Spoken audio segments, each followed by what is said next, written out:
No temas, no temas, basta que tengas fe. Esta es la palabra que el Señor le contestó a aquel jefe de la sinagoga, del que conocemos su nombre, Jairo. Fijaros, en una situación en la que ya no queda ninguna esperanza.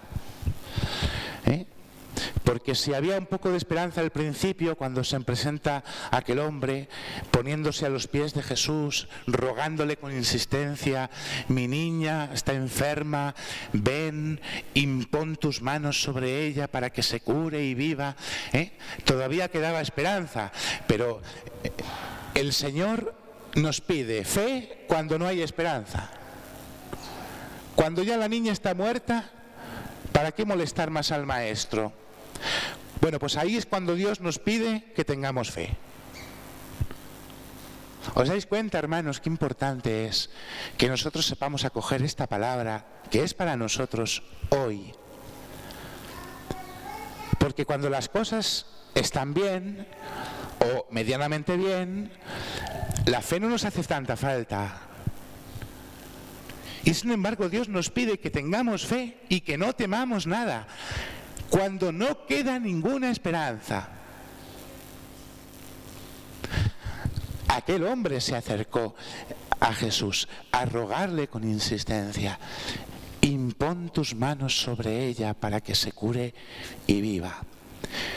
No pidió cualquier cosa, Fijaros, el Señor, a través de la Iglesia, a través del ministerio de los que son la prolongación de la carne de Cristo en la historia, los sacerdotes, realiza este mismo gesto de imponer las manos para mostrar la grandeza y la eficacia del poder que tiene Dios en todos los sacramentos, que es donde se manifiesta con mayor grandeza y de forma más maravillosa la acción de Dios. En todos los sacramentos, hermanos. En el bautismo, el sacerdote impone las manos en la cabeza de un niño y lo unge con crisma para convertirlo en hijo de Dios. En la Eucaristía, el sacerdote impone las manos, cuando nos ponemos de rodillas, sobre el pan y el vino para que se conviertan en el cuerpo y la sangre de Cristo.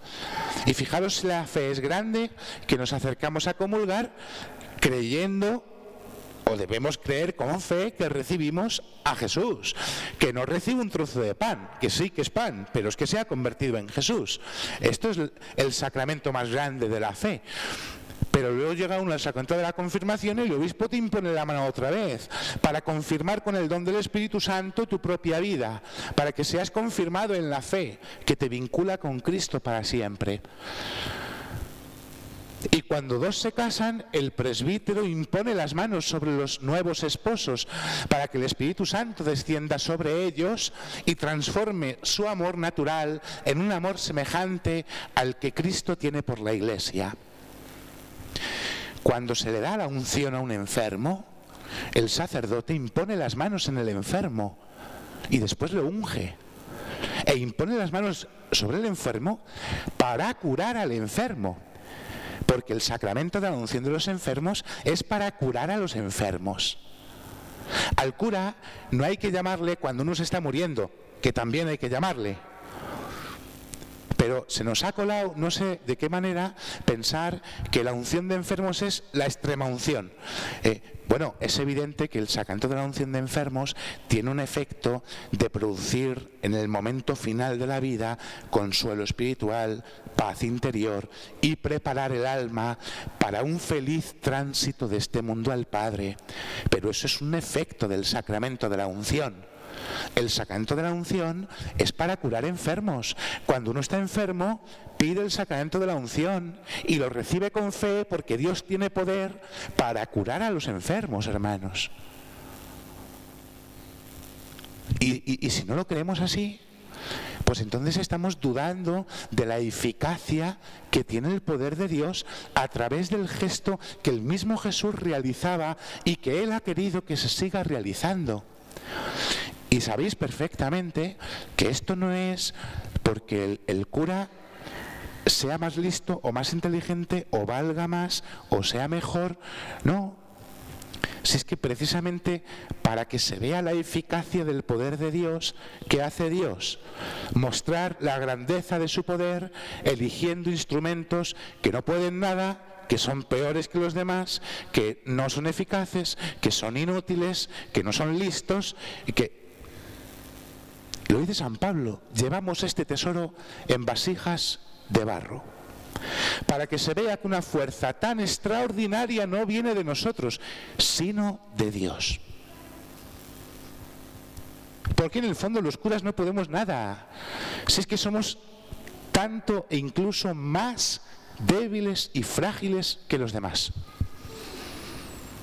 Tenemos las mismas tentaciones, caemos en las mismas cosas, somos un desastre absoluto en muchísimas cosas. Pero es que Dios manifiesta la eficacia de su poder por la imposición de las manos. Por eso, nosotros no podemos dudar de la gracia que se nos concede en los sacramentos. Hermanos, un cristiano no puede renunciar a los sacramentos. Ese no es cristiano.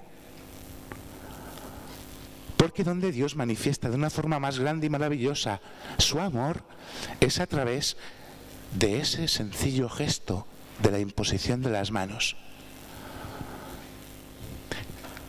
Cuando un sacerdote es ordenado sacerdote, el obispo impone sus manos en la cabeza del sacerdote y le unge con crisma las propias manos, porque el sacerdote va a imponer las manos, no porque lo valga, sino porque es Cristo el que actúa. Y con esta fe nos debemos acercar al Señor. Aquel hombre se acercó creyendo que el Señor podría curar a su hija. Entre medias escuchamos otra escena y resulta que entre el alboroto de la gente allí se acerca una mujer enferma desde hace 12 años pensando que con solo tocar el manto de Jesús se curaría. Se quedó curada, ¿eh? Fijaros, yo llevo toda la semana entera pensando, si yo me acercase a comulgar con una pizca de fe con la que se acercó aquella mujer solo para tocar el manto de Cristo, sabiendo que quedaría curada, ¿cuál sería la eficacia de la Eucaristía en mi propia vida? Porque, hermanos, nosotros no nos acercamos a tocar el manto de Jesús, nos acercamos a tocar a Jesús, a comer a Jesús, a recibir a Jesús. Y Jesús se hace una sola cosa conmigo, una sola vida, una sola carne. Y desde lo más profundo de mí mismo el Señor infunde todo su amor, su espíritu, su vida en la mía. Oye, ¿cómo será de grande la eficacia de recibir con fe en la Eucaristía? Porque recibimos a Dios mismo. Por eso tenemos que creer con firmeza esta palabra del Señor. No temas, basta que tengas fe. Aun cuando en nuestra vida todo nos hable de que no existe ya la esperanza. Fijaros si no había esperanza que cuando el Señor llega a casa de Jairo, el jefe de la sinagoga, y se encuentra allí el panorama, dice, la niña no está muerta, está dormida. Fijaros si no habría esperanza que dice el Evangelio que se rieron de él. Se rieron de él. Y entonces el Señor entra con el padre y la madre y realiza este milagro. Talita cumi, levántate. Y la niña se levantó. Es la obra que el Señor quiere hacer con nosotros, hermanos. Levantarnos. Cuando la Iglesia da sepultura a los hermanos difuntos, tiene una oración preciosa que seguro que habéis escuchado, y dice: concédenos la certeza de saber que no está muerto, sino que duerme, de que no ha perdido la vida, sino que reposa, porque ha sido llamado a la vida eterna. La muerte solo nos puede dormir temporalmente, porque Dios ya la ha vencido. Nos lo decía el libro de la sabiduría. Dios no creó la muerte, no la quiere, no se complace en el sufrimiento de sus hijos, porque Dios lo hizo todo para que todo subsistiera. Dios nos hizo incorruptibles, imagen de su propio ser. La muerte no se la ha inventado Dios, es fruto del pecado, de la envidia del diablo.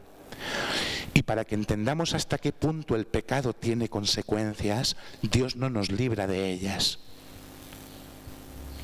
Y entonces permite, aunque haya vencido la muerte, permite que tengamos que pasar por ella, para que se manifieste todavía de una forma mucho más grande cómo de inmenso es el poder de Dios, que resucita muertos. Y entonces a nosotros un día, hermanos, si es que el Señor no vuelve antes, al final de los tiempos, y tenemos que pasar por la hora dolorosa de morir, a los que pasemos por esa hora, escucharemos con gozo al Señor que nos dirá: levántate, levántate. Y Dios nos despertará incorruptibles para toda la eternidad. Qué importante es que nos acerquemos con fe. Fijaros, lo profesamos en el credo. Creo en la resurrección de los muertos, en la resurrección de la carne. Y si no creemos esto, el que no cree esto no es cristiano. Porque la esencia de la fe cristiana es que un muerto ha vuelto a la vida, que Cristo ha resucitado. Pero mientras llegue ese momento, que no sabemos cuándo va a ser, tenemos que caminar por este mundo con un corazón que le permita a Dios que se llene de fe constantemente, también para que el Señor me levante de las pequeñas muertes cotidianas, para que el Señor me levante de las caídas que a veces parecen repetirse cada vez más, para que el Señor me levante del pozo de la tristeza, para que el Señor me levante de una esperanza que es insuficiente, para que el Señor me levante de tantas cosas, porque Dios no quiere que yo me pierda. Me quiere en pie. Dios no me quiere como un muerto viviente, me quiere vivo. Levántate y anda. Pidamos al Señor, desde la pobreza de nuestra fe, cada uno sabe, ¿no?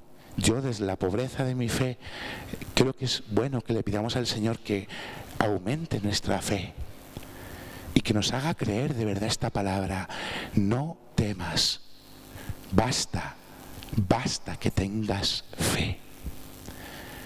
No podemos pedirle al Señor algo más grande que esto. Amén.